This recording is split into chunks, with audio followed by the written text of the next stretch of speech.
कहते हैं कि इश्क की राहें आसान नहीं होती, और जब उन राहों पर धर्म की दीवारें खड़ी हो जाएं, तो वो इश्क न इश्क रहता है न जिंदगी, बस एक तमाशा बन जाता है जिसमें इंसानियत की हार होती है। यह कहानी है रुखसाना की, एक ऐसी औरत की जिसका प्यार उसकी ताकत था, लेकिन जिसे समाज की रीतियों ने कुचल दिया। ये कहानी है इकबाल की, जो अपने गुस्से की भेंट चढ़ा और फिर अपने प्यार को बचाने के लिए वो सब कुछ करने को तैयार हो गया जो शायद उसे नहीं करना चाहिए था। और ये कहानी है उस समाज की जो पवित्रता के नाम पर औरत की रूह को नोचता है। रुखसाना पुरानी दिल्ली की तंग गलियों में रहती थी, जहां मकान एक दूसरे से इतने सटे थे कि सांसें भी उलझ जाया करती थी। वो एक साधारण सी लड़की थी, जिसकी आंखों में एक चमक थी, वो चमक जो इश्क की आग से जलती थी। उसकी शादी इकबाल से हुई थी, एक मजदूर से जो दिन रात मेहनत करता और रात को रुखसाना के पास लौटता, जैसे वो उसकी दुनिया का आखिरी ठिकाना हो। इकबाल का प्यार रुखसाना के लिए वो सूरज था जो उसकी जिंदगी को रोशन करता था।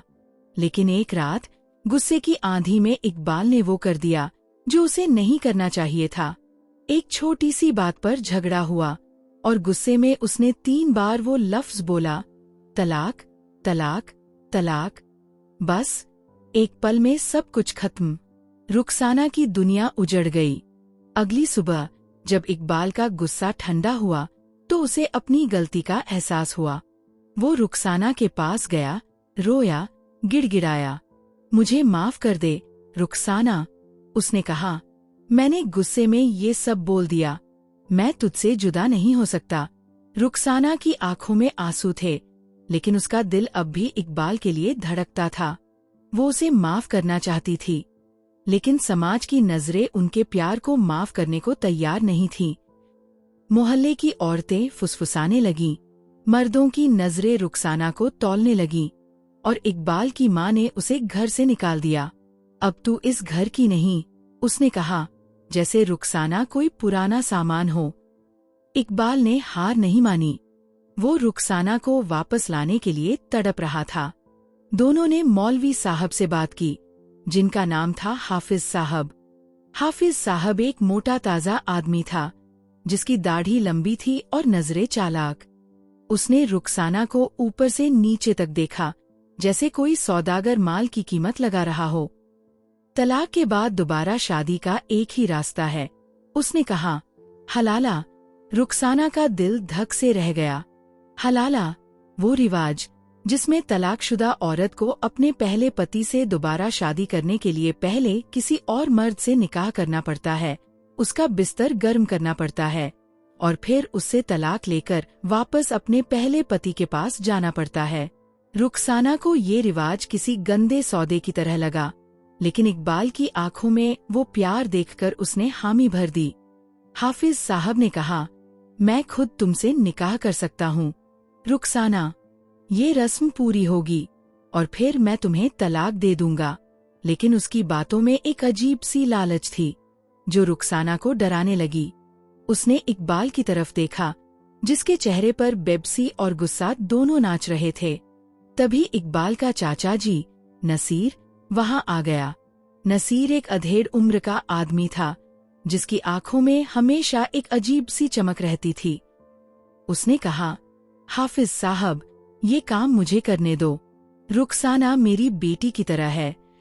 मैं ये रस्म पूरी करूंगा और फिर उसे इकबाल को लौटा दूंगा।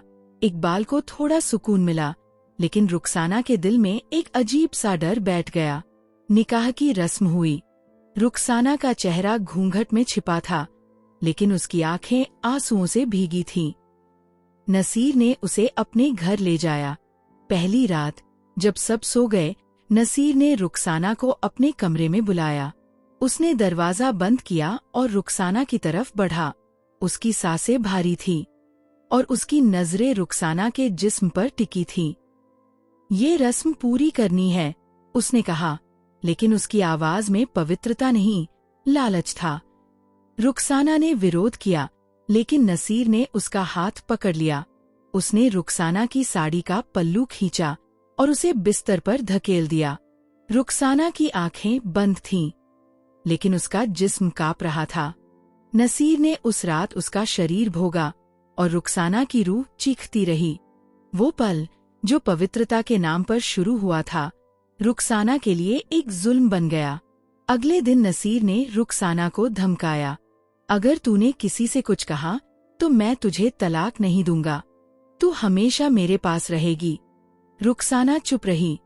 उसका दिल टूट चुका था, लेकिन वो इकबाल के लिए ये सब सह रही थी।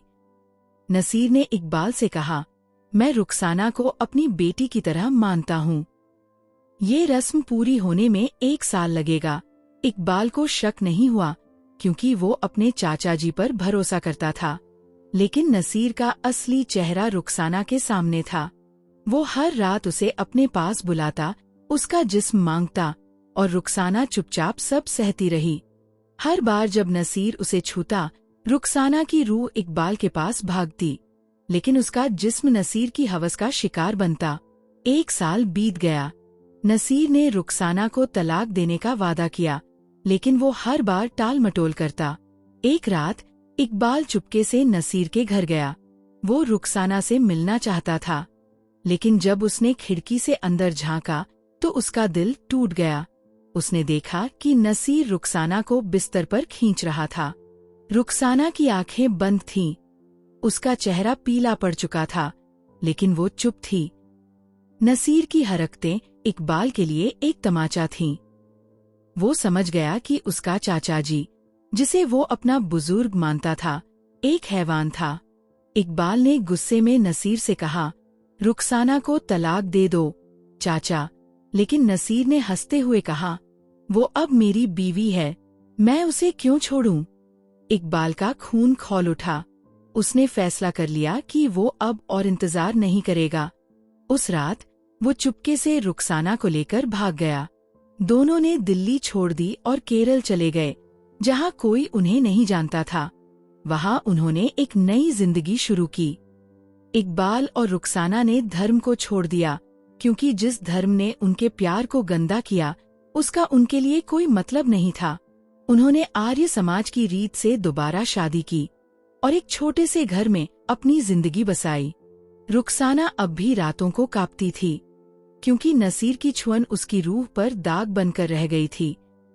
लेकिन इकबाल ने उसे हर बार गले लगाया और धीरे धीरे वो दाग हल्के होने लगे।